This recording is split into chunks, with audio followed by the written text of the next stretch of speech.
Hello and welcome to another health segment of Life Talk with Dr. Choma.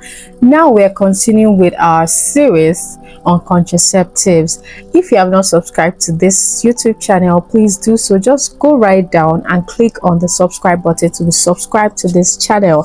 So today we're going to talk about another type of contraceptives. These ones are called the barrier methods. So barrier method or mechanical method, anything you want to call. So literally what they do is they form a barrier. They just stop. They put a stop to sperm when it's trying to go up. So some of them inactivate sperm, some of them just physically stop sperm from going up the vagina and into the cervix.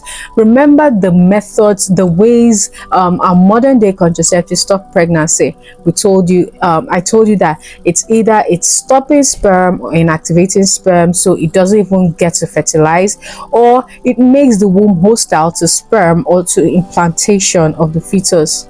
And then the third one is prevents ovulation. So for today, the barrier methods do what? They stop sperm, they inactivate sperm, they make sure it doesn't even get there to do its work. Okay.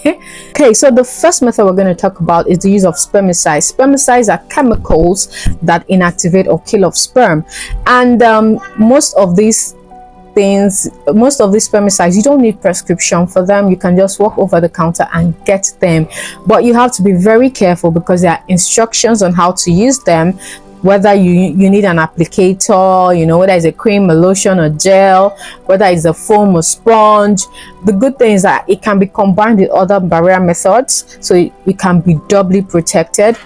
And the unfortunate thing is that it does not prevent STIs, and a side effect it comes with could be irritation or allergy, and this is particularly very sensitive if a person living with HIV is having sexual intercourse. So because of this irritation, there could be a high chance of passing the virus, so we need to be very careful when using a spermicide. Other words, a spermicide should be used when you know that you're exclusive to a partner, you're sure of your partner, you're committed to each other, you're faithful to each other, and there is a very low risk of contracting HIV. So the second method we're talking about is the use of condoms. Now this is very popular. I'm sure some of us, we even got it shared, for some campaign or something. We got some from those places, maybe during NYC camp or something. It's very common.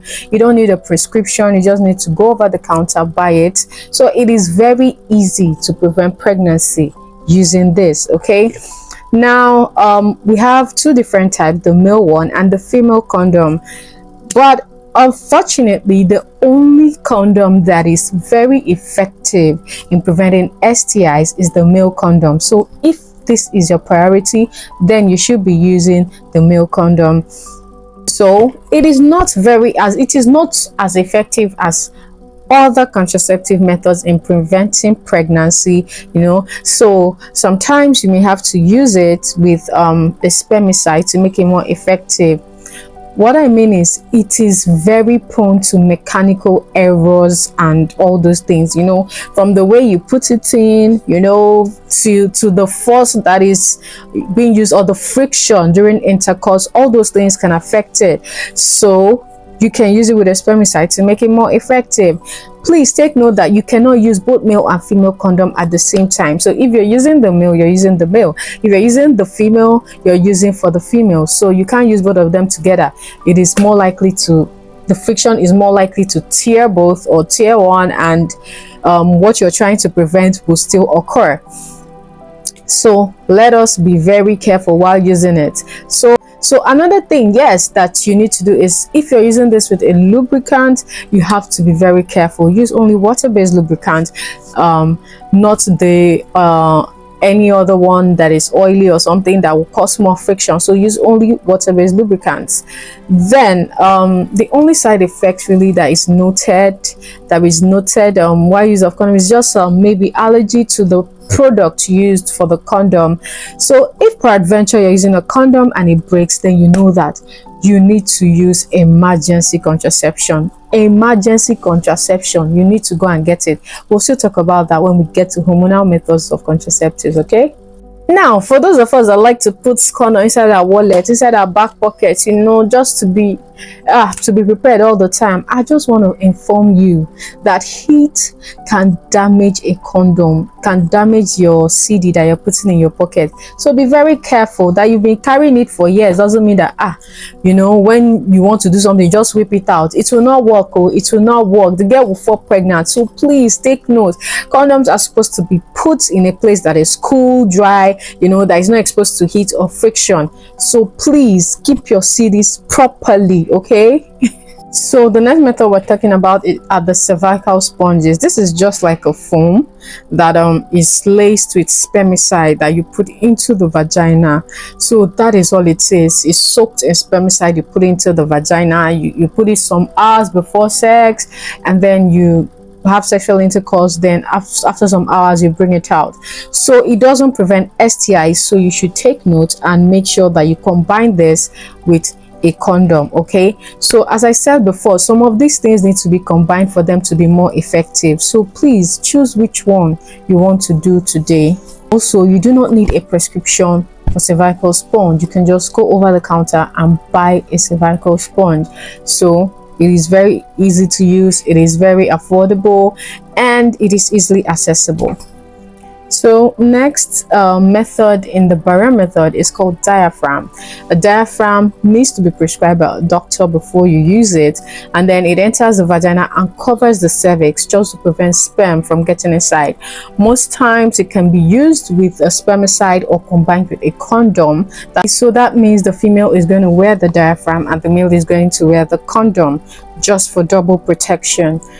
So please note that the diaphragm alone will not protect you against sexually transmitted infections, and some of the side effects include allergy, maybe to the latex or the product the diaphragm is made of.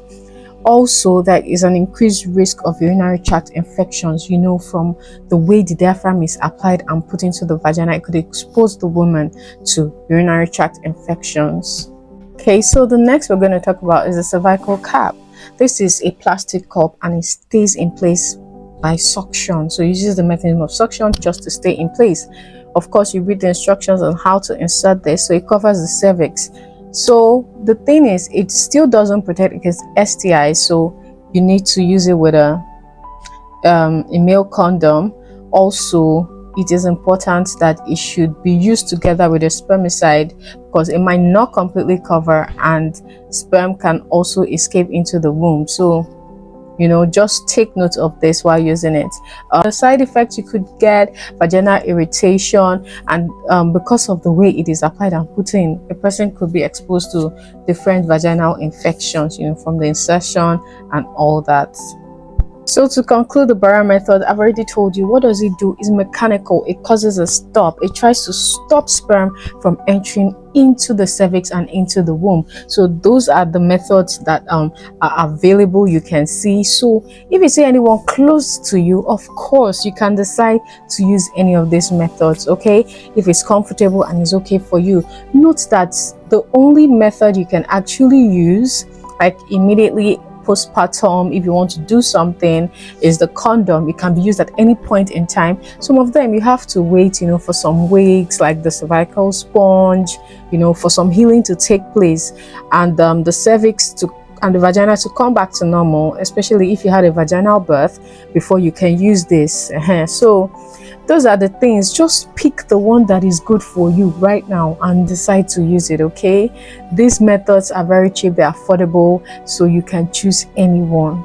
All right, till next time, please, if you're not subscribed, make sure you subscribe to this channel. Just click on the subscribe button. Don't forget to like this video. Don't forget to share this video if you think it's going to be beneficial to anyone. And if you have any comments, any experience, you can also put it in the comment section.